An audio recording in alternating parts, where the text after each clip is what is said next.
done, or I've actually done, 500 of these, but this is episode 500.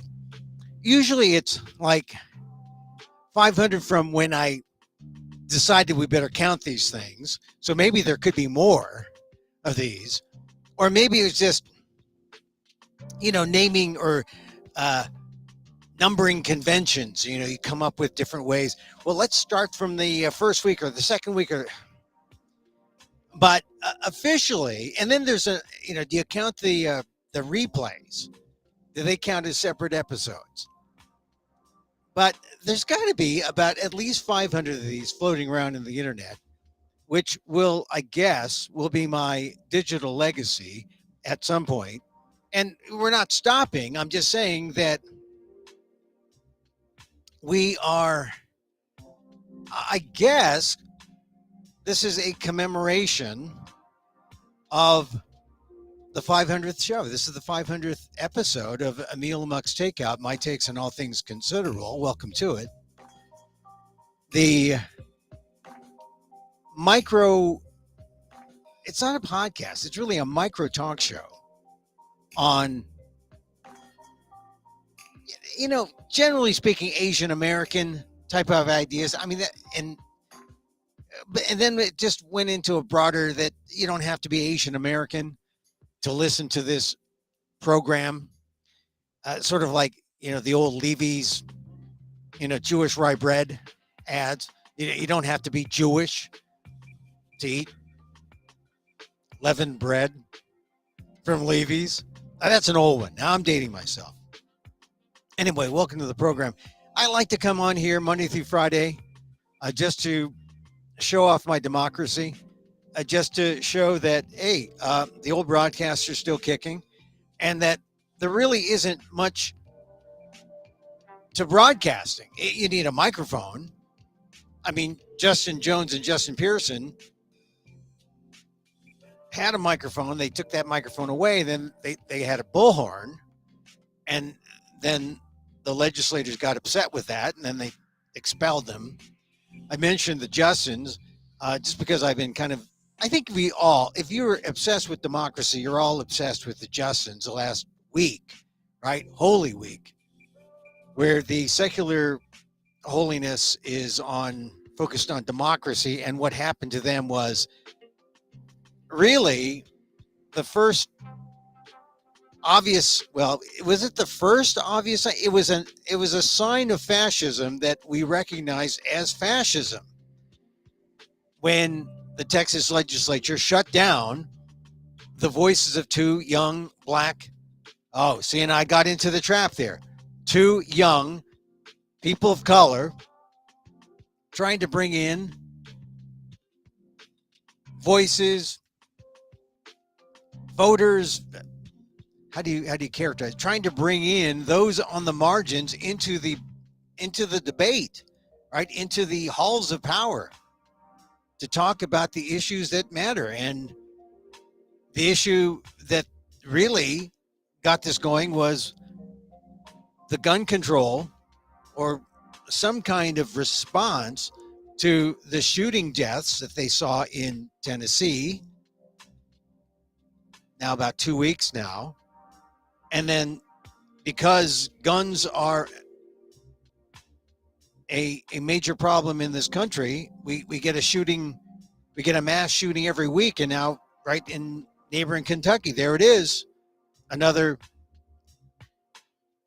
cause for people to say stop and say, look, let's stop this, what's happening to our country, and let's do something about it. We had Tennessee Governor Bill Lee do something.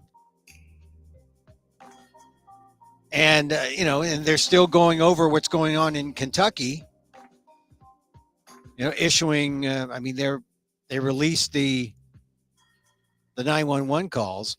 Anyway, so it's been about a week, and I told you that this was going to happen. I mean, today, Justin Pearson, the other Justin, was reinstated by the Memphis local government.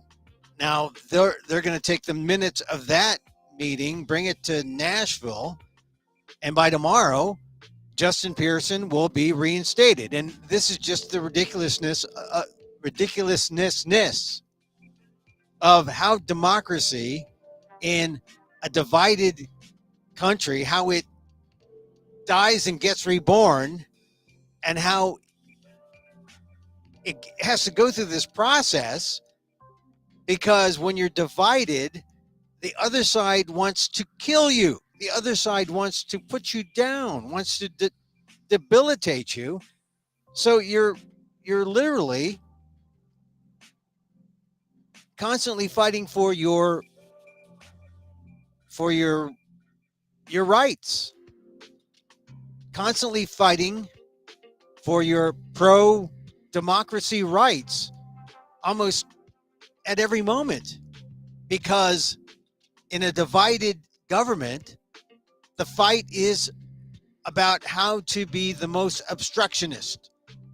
And of course, it ends up being how to be the most wasteful, because you're wasting a lot of time. You're not talking about the issues. You are doing all you can to debilitate the other side, and that becomes what people recognize as democracy. And right now, it's being waged essentially all over the country. I mean, you can see signs of it in Congress. There certainly were signs of it when I was working on Capitol Hill, and the Democrats were out of favor. And well, when the Republicans were out of favor, they were the obstructionists. And then when the Democrats were out of favor, then they were the obstructionists.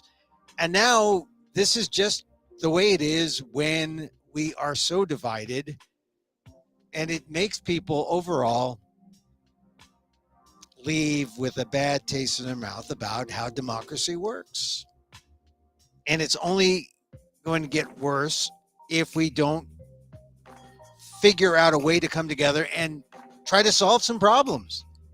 Try to recognize that we have some common interests still, despite being different in many ways. We have common interests to work together.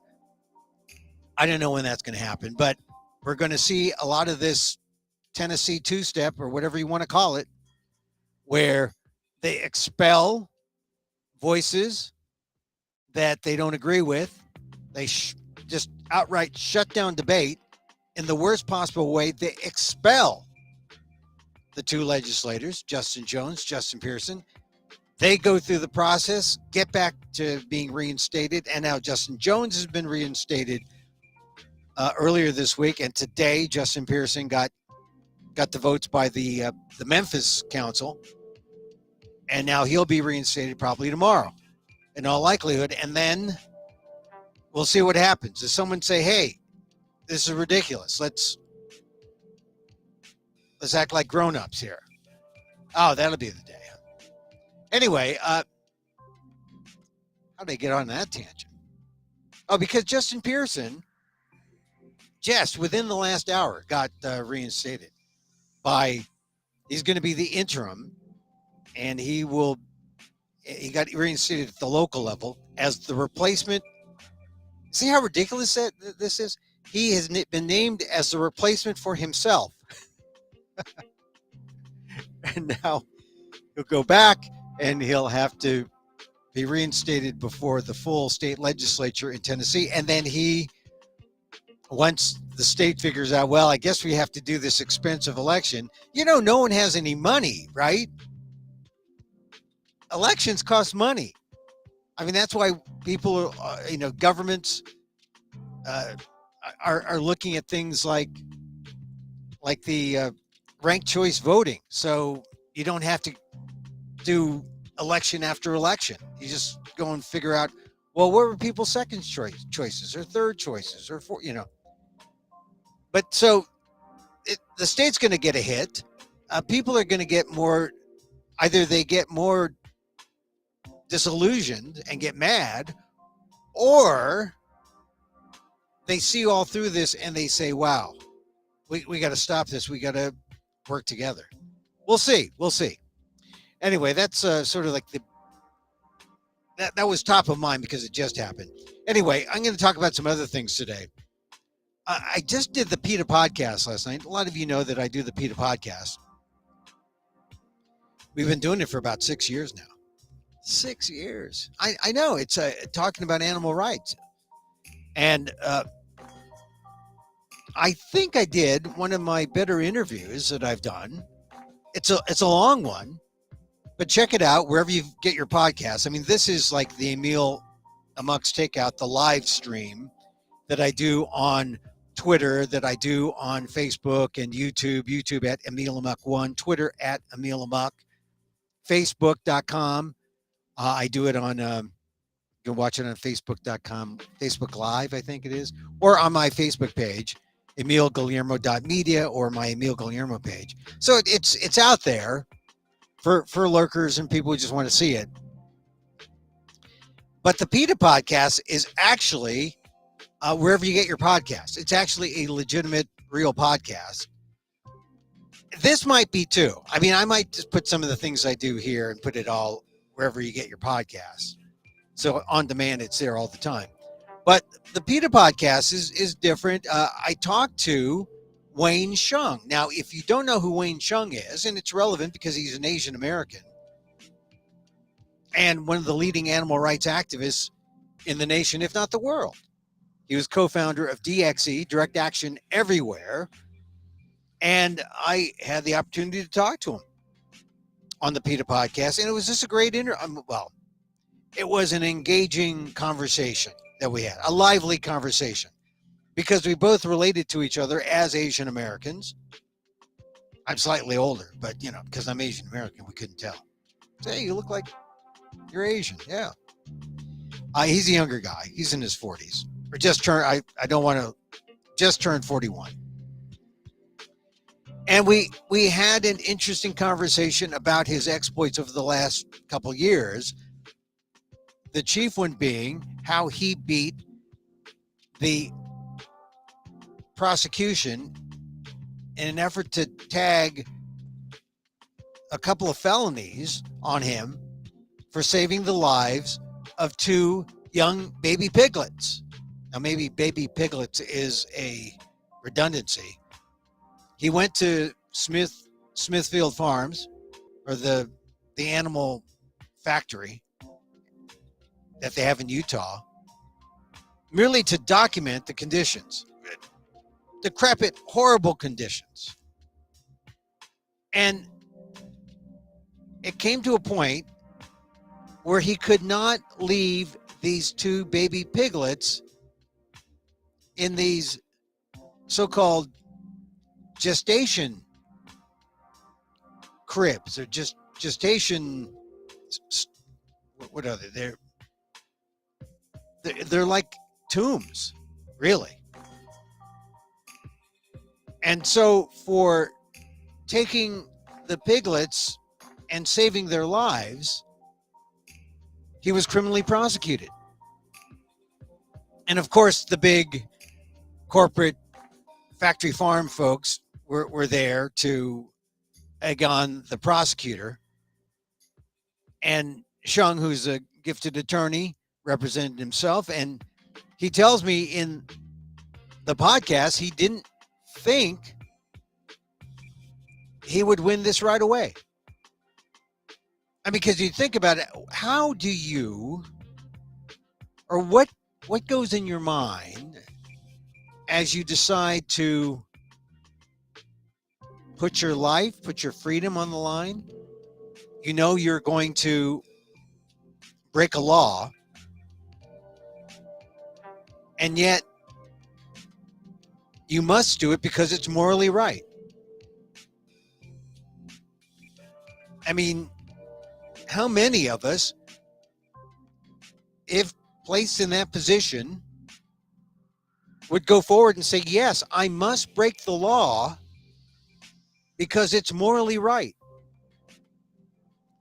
And so we talk about that idea, which is the idea of necessary evil, the doctrine of necessary evil, where his role in his defense was to show that the so-called theft, because it was considered a theft of the two piglets, was a necessary evil because it was far more moral than the evil that was being perpetrated by the animal farm factories, raising meat in these horrendous conditions that were causing great suffering and that were just an abomination in terms of what what it stood for in terms of living beings like these two piglets. So the doctrine of necessary evil, Wayne Hsiung talks about that on the PETA podcast. It's interesting because you talk about the things that make life worth living, that give your life purpose.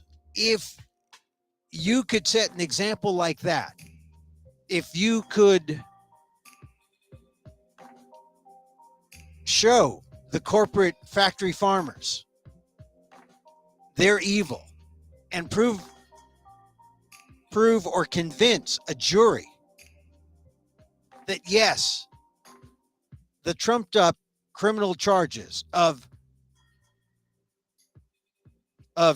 theft of property, which is how the state, Utah, looked on Wayne Hsiung's saving of these two young piglets. That's a theft. That's corporate theft. That's a criminal violation. I think he faced something like 10 years for each count. I believe. I mean, that's a lot. And that kind of thing goes on against animal activists all the time. If you have the courage to say, yes,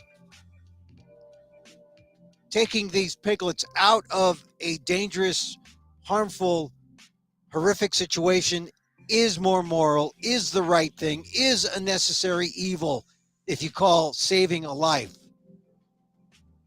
the theft of this property, this corporate property in a factory farm. It's a necessary evil because it is far more moral than anything that the factory farm folks are doing on a regular basis to produce meat for consumers. Anyway, so Wayne talks about that. We talk about that. We talk about the Smithfield case, which if you look it up, Google it, New York Times did a big thing on it. They were one of the main news media outlets to cover it. And one of the things about all this, news about factory farms is the factory farms go out of their way to prevent the public from knowing anything about what it's doing because they don't want people to know what they're doing. Because if people know how their meat is produced, if people know what goes into a pound of bacon, if people know what goes into producing a steak or a hamburger or chicken wings, you would not eat the chicken wings. You would not eat the hamburger. You would not eat the bacon. Because it's disgusting. It's immoral. And so the factory farm folks, they know they can't let anyone know the truth. And you'll recall, I mean, one of the things that I remembered about the Smithfield trial, most people didn't know it was going on because it was like some kind of blackout on coverage until, you might remember this, there was a Monday night football game, and I know this because the 49ers are playing. I like the 49ers, San Francisco 49ers. And a protester went out on the field to let people know about the trial. And it caused a ruckus. People noticed it, and I think that's when I first know. I mean, I knew it was going on, but you see why DXE, direct action everywhere, had to do that kind of stunt, because the trial was getting no play. The trial was not getting any kind of coverage at all. Of course, we covered it after the fact on the PETA podcast. This is where Twitterers in the courtroom provided a tremendous service. Jeremy Beckham, who is an animal rights activist in the Utah area, he was providing a Twitter feed that let people know what was going on. One of the few people. Anyway, so Wayne Hsiung talks about going on trial. It's all on the PETA podcast. I think I gave it some title like Identifying Animal. I use the term identifying animal because I asked him, I said, because he's an Asian American. Interesting discussion about that as well. But I said, how do you identify? You know, you're Asian American. And he said, yeah, he said, I grew up in Indiana in the Midwest, and I was bullied. See, he missed out on like my experience of being Asian American in San Francisco, where you're like one of many. So it's like, hey, shouldn't we be in charge of things? You know? So we talk about that, but the idea of how do you identify? Do you identify as, you know, Chinese, American, civil rights activist, whatever? And he says, well, you know, it's funny. I identify as an animal, which is, you know, it struck me because really we all are animals, right? And when you put it that way,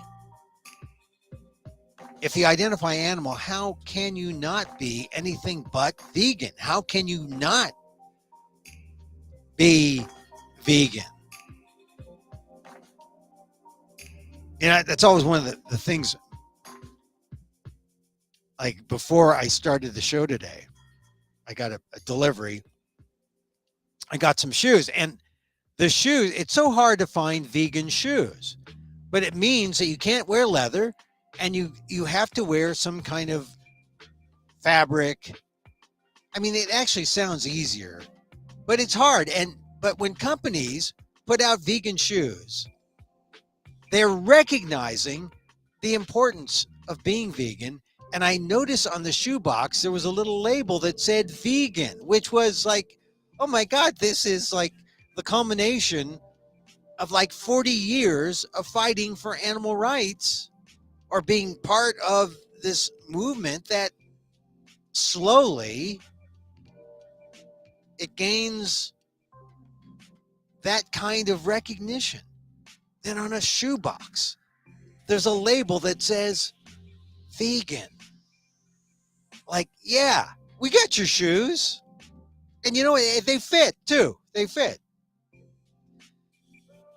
So, yeah, that Wayne Hsiung interview, he's the co-founder of DXE, Direct Action Everywhere. I think I just call it Direct Action. But DXE, Direct Action Everywhere. We have a nice, spirited conversation. But I think what bonded us together was the fact that he was Asian from Taiwan, or his parents from Taiwan. I'm Asian American, parents from the Philippines. And we just kind of related to that. Funny, he said his path to animal rights began with his, and it's the reason why I asked the question, how do you begin your journey into animal rights and into veganism? And it's cultural. Family was Buddhist, or, you know, I don't know to what degree they practiced, but they were culturally Buddhist. And we have a little discussion about how we approached animals, how we saw them, animals in our lives, and how ultimately he found that he could not He could not bear to see the kind of treatment that animals were subjected to. So anyway, it's a fun interview because he's got a lot to say. He's been through a lot, and he really is. I mean, for someone in his 40s, he represents maybe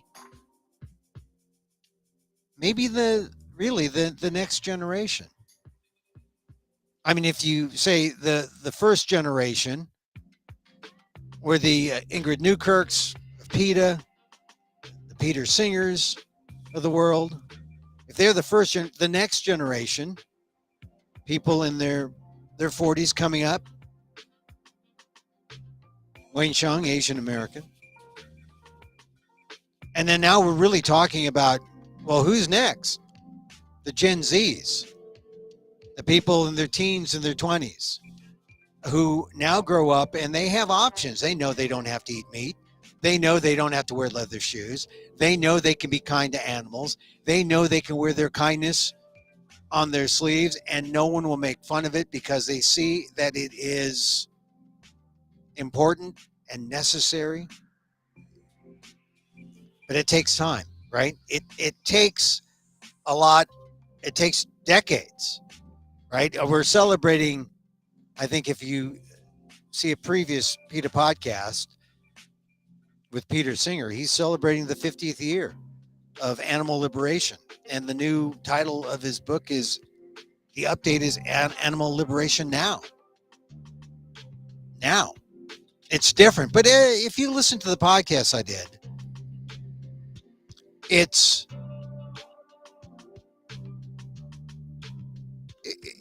there have been a lot of changes, but we still have a long way to go. We still have a long way to go. I mean, it sounds like, we're not yet to the promised land. We're not yet. Hard to believe, really, I think. But this is what happens when your beliefs are incorporated into your life and the struggle, you realize, no matter how many gains, just continues. It just continues. So I want to talk about NPR and about NPR and Twitter. I'll save that for last. I do want to talk about a young Korean American reporter. Got a hold of me. He writes for the Korea Daily. And he just asked me some questions about Vincent Chin. He's working on a story. And I just want to, what got to me about his questions is that he asked me, because I interviewed Vincent Chin's killer back in 2012. Hard to believe that was now 11 years ago. But every year around June, every May around Asian Pacific American Heritage Month, we talk about Vincent Chin, but specifically in June, we talk about it because it's the anniversary of the Chin murder. And I talked to Chin's murderer, Ronald Ebens, in 2012. So he asked me a lot of questions about that. But he also asked me a lot of other questions like, hey, compare then and now. And he said, is discrimination, has it lessened or is it worse? Here's the thing. I told him this, that discrimination, it's almost like it never goes away, especially when you're dealing with Asian Americans, because they're always coming and going. I mean, for those coming into America, the same patterns of past discrimination are fresh. Housing discrimination, job discrimination, so forth and so on. I mean, the same things that earlier immigrants experienced in the 20s and the 30s and the 40s. And then remember that for the longest time, there was no immigration because the laws didn't really lift for Asian immigration until 65. And so even for immigrants who came in the 70s and the 80s and the 90s, they still felt discrimination. But I think my point is that if you are a recent immigrant who arrived in the 2010s or the 2020s, hey, guess what? The discrimination patterns are ongoing. If you're Korean, you can point to Dr. Ken and say, hey, look, Ken Jeong. Yeah, he's a success. He knows who the dummy is wearing the mask on The Masked Singer. But then you can point to a new immigrant struggling in America at the same time and say, damn, discrimination is still with us as new victims arrive. So, and then he asked me, well, what's going to make it better? And I just said, look, this is the reason why he's talking about the Vincent Chin case. We're preparing a story for the Korea Daily about Vincent Chin. Because we need to know what happened before. We need to know our history. Because here's the fact. The fact is, when the Vincent Chin case came down in 1982, I was a young reporter in San Francisco, television reporter, right? Pretty boy, NBC affiliate. And, just doing whatever they told me to do. I couldn't talk about that story. That just wasn't in the parameters of how my job worked. But I read about it, New York Times and, other places, because it was a news story. It was a definite news story. But you realized back then your limitations, the lane they put you in, the lane you were allowed to operate. And looking back now, I say, wow, society now so much more different, and yet also almost as discriminatory in many ways as it was 40 some years ago when I was that young reporter. But I think it's important that how do we prepare for the next generation? How do we prepare for the future? We need to study the history, the Asian American history. And if you don't study it as an Asian American, no one else will. Thank goodness Harvard just got some Asian American history classes. About time. They got $40 million to fund it from some rich Asian Americans. All you need is a benefactor, right? All you need is a benefactor. But anyway, it's a long journey. I told this reporter, arm yourself with the history, the facts, get some analysis, learn the history. Because history fosters a sense of understanding, a sense of unity. Because back then in 1982, when the Vincent Chin case was happening, there was no unity. There are some people wondering if we should even speak out. But there was a select group of young people who felt this was a time for change. And in that sense, the Vincent Chin case galvanized for a generation a way of looking at Asian America and a way of looking at how we should operate in America as full participants. And Vincent Chin was the catalyst to get them to see that. So, as it was for a previous generation, for a new generation, getting to know the Vincent Chin story, getting to know Asian American history in general, will only foster understanding, unity. And then that will determine what the next steps will be. So anyway, I talked to this, well, I didn't talk to him.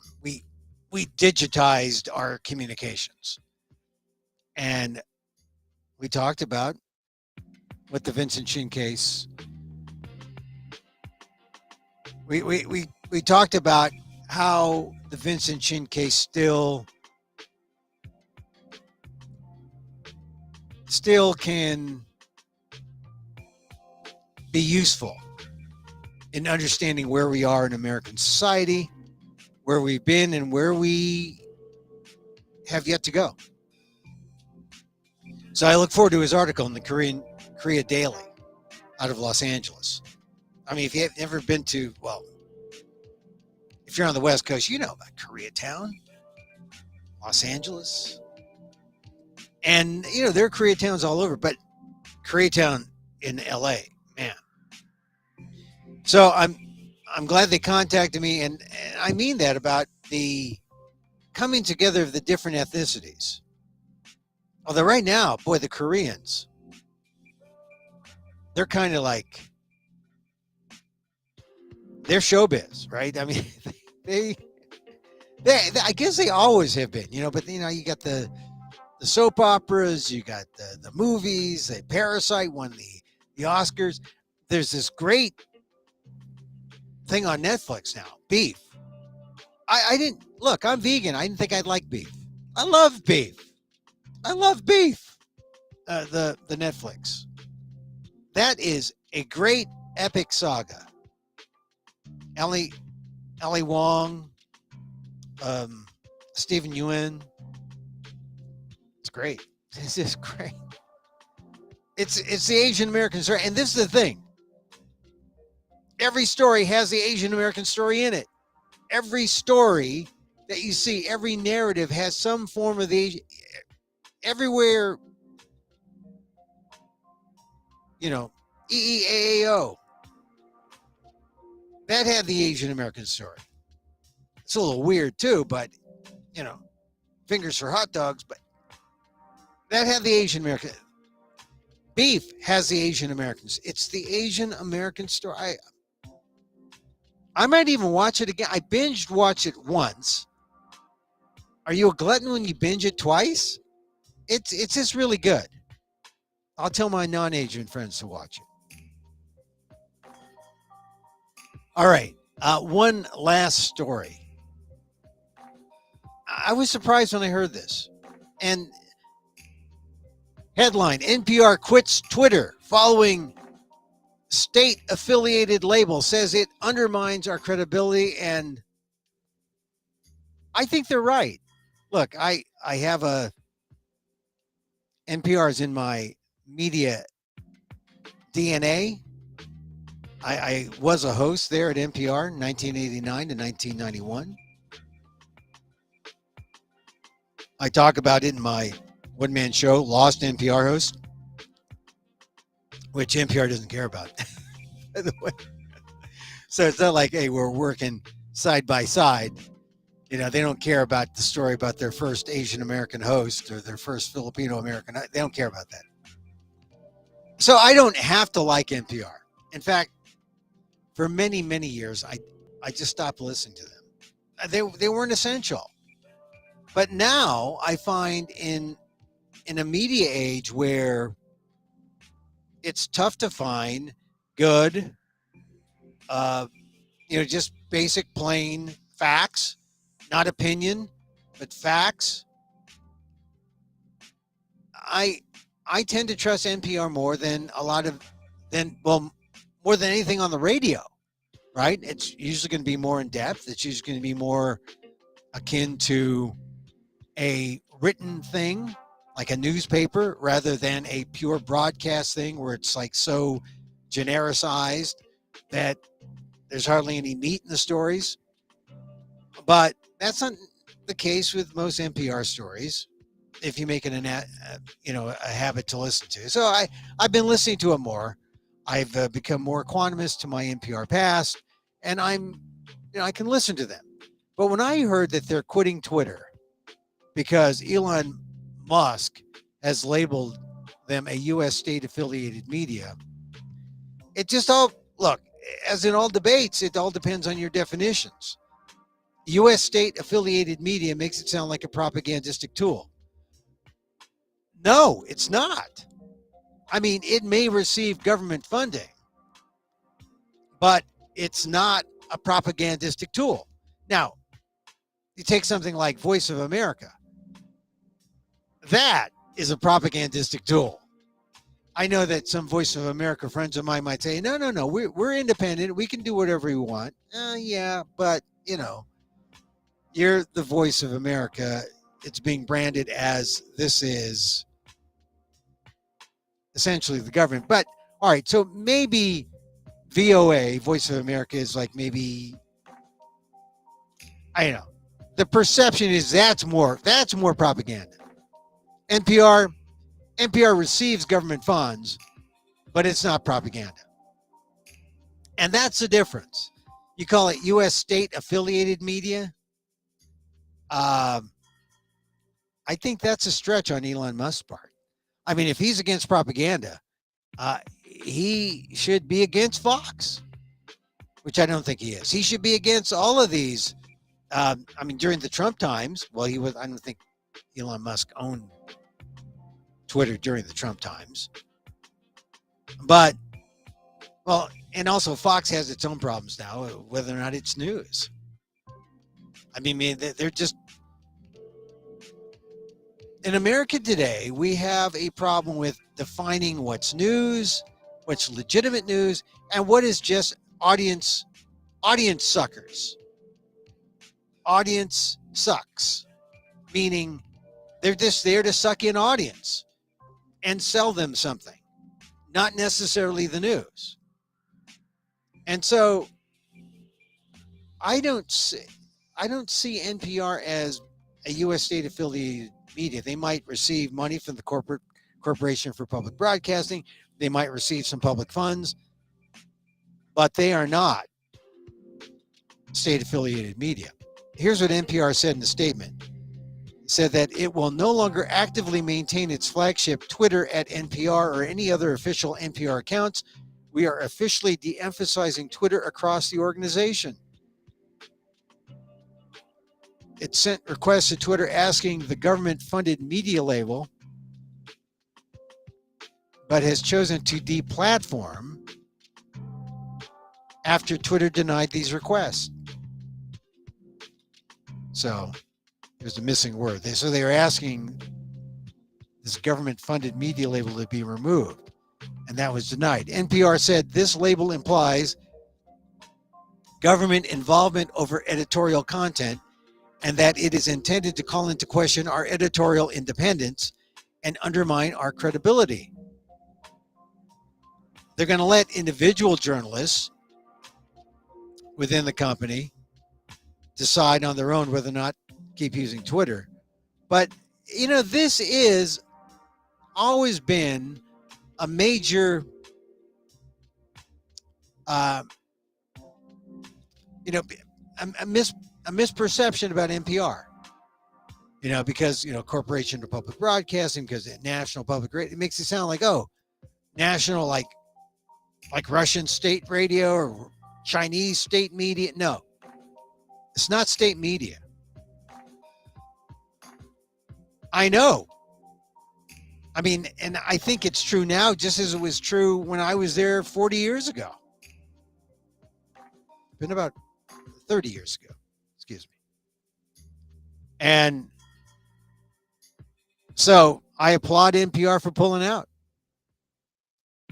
But in the end, the only reason why anyone uses Twitter is because you want their audience. Their audience isn't even that big, so I guess you could do without it. But I think it's just a slap if someone comes out and says, hey, you're government-funded media. Yeah, government-funded, but not to the point where its independence is messed with by the government. Now, some good people I know would quibble with that and say, are you kidding me? They might have an attitude or a mindset that is like the government, that is pro-government, and that's separate. That is editorial. That's an editorial function.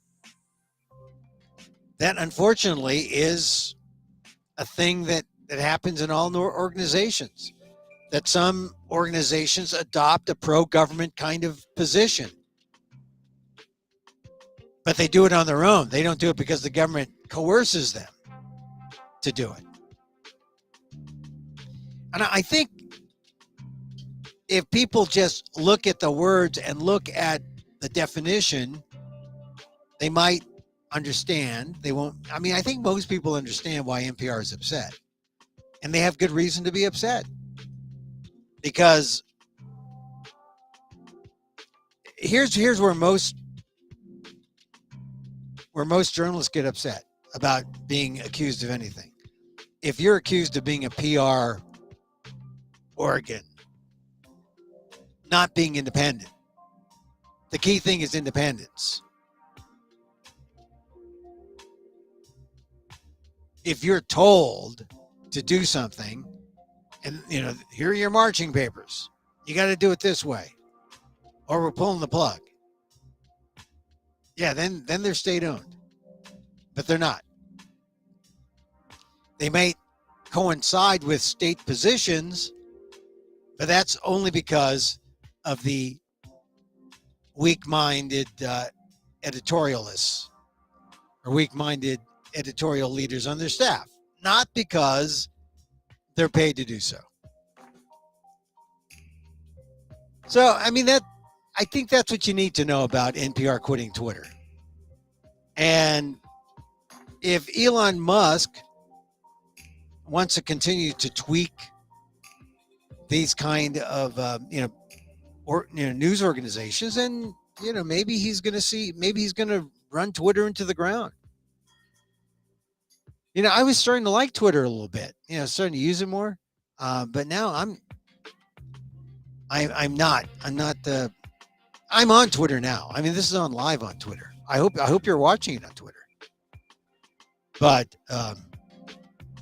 it is a mischaracterization. I'm not even giving money for a blue check. I've never had a blue check, so that makes me a kind of an underwater Twitter guy, now, or under the radar Twitter guy. I've been on Twitter a long time.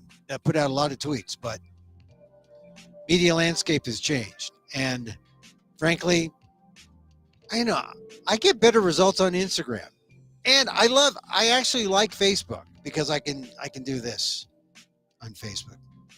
All right, so we talked about Vincent Chin, we talked about NPR, we talked about the PETA podcast. Oh, listen to that Wayne Hsiung interview. He spells it Hsiung, Hsiung.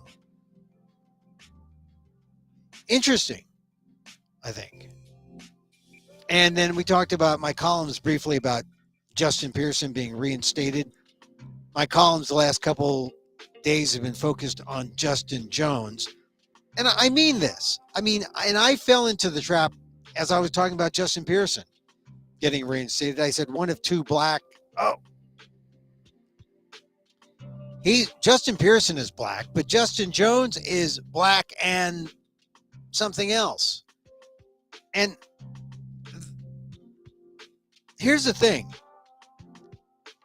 Just as we sling around pronouns and say, well, I'm a he, him, or I'm a they, them, I'm a she, her, and you hear people set the example about, using pronouns. I think it's really helpful just to say what your race is, because there are so many mixed race people now in America that if we identify newsmakers, like instead of saying, the black newsmakers or the black lawmakers, if we just said the mixed race lawmaker or the two people of color who were, it would be a lot more accurate than saying the two black lawmakers. And once again, if you go to my column on the ALDEF blog, the Asian American Legal Defense and Education Fund, aldef.org/blog, I make the point. I say, look, you can't say the two black lawmakers when one is black, Justin Pearson, and the other is black and Asian American. And when you leave out the Asian American part, number one, we don't get a shout out in the story. And I think we deserve the shout out in the story, because if you hear the shout out in the story, you say, Asian Americans are behind that, or Asian Americans are a part of that. That's why it's important. If you shut us out and make us invisible and just say the two black lawmakers, Asian Americans are invisible. We're not invisible. Justin Jones is a very proud Asian American Filipino. So I would urge my media confederates to consider that when they talk about, the two black lawmakers in Tennessee. No, it was two young people of color. That would be more accurate. Or you say the African American lawmaker and his colleague, an African American of Asian descent, or an African American Asian American Filipino, were expelled. The two expelled last week, now reinstated. Instead of trying to look for some kind of convenient grammatical shorthand, I don't want to open up that can of worms. Well, you are opening up the can of worms if you call them black. If you say they're both black. And here's why I think it's also important. I think it's important because not just for the shout out, but if people see who's represented, they'll get a sense of our diversity as a nation. And they'll say, oh my God. Yeah, the Asian Americans are behind that? Oh, some Asian. Yeah. I mean, now you got to presume if people read, but even if people are hearing something, the description of Justin Jones and Justin Pearson, on television, I was listening to watching Lester Holt on NBC. He should know better.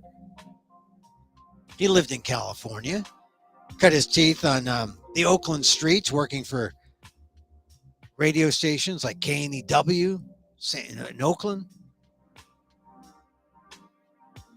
But yeah, Justin Jones, he's African American and Asian American Filipino. Not an insignificant call out, because in doing so, you make us visible. By not doing so, you feed into this idea that it's not important and that, yes, invisibility is okay. It's not okay. And that's it. That's it for our show today. Show 500. We're going to call it a wrap. I got some stuff to do today. Got some business to do today. Hey, listen, thank you for listening. We're here Monday through Friday, 2 p.m. Pacific, live. And we go on the internet at Emil Amok on Twitter. Got to think about that. Maybe not after today. YouTube, Emil Amok 1, EMILAMOK1. Facebook, fb.com/EmilGuillermo.media or Emil Guillermo, that page. Or check it out on amok.com. I'll put up a link and you can get the recording there. So, I try to meditate. It's helpful. Meditation, it's helpful. And my go-to is always the loving kindness meditation. Because sometimes, we're quick to react. Ego gets in the way. We're quick to lash back. We're quick to fight. We're quick to, when we should just relax and let go.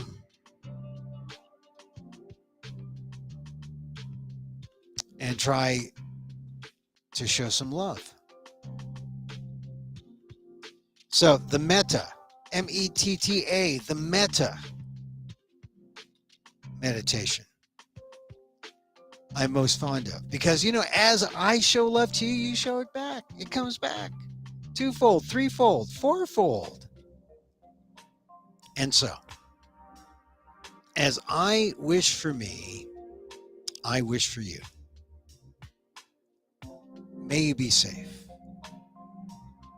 May you be happy. May you be healthy.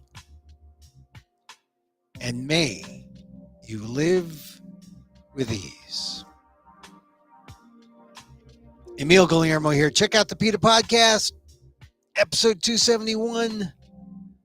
Check out all the recordings. This is show 500. I guess 501 tomorrow. Check out all the recordings on amok.com. Till next time. Mahal Kita.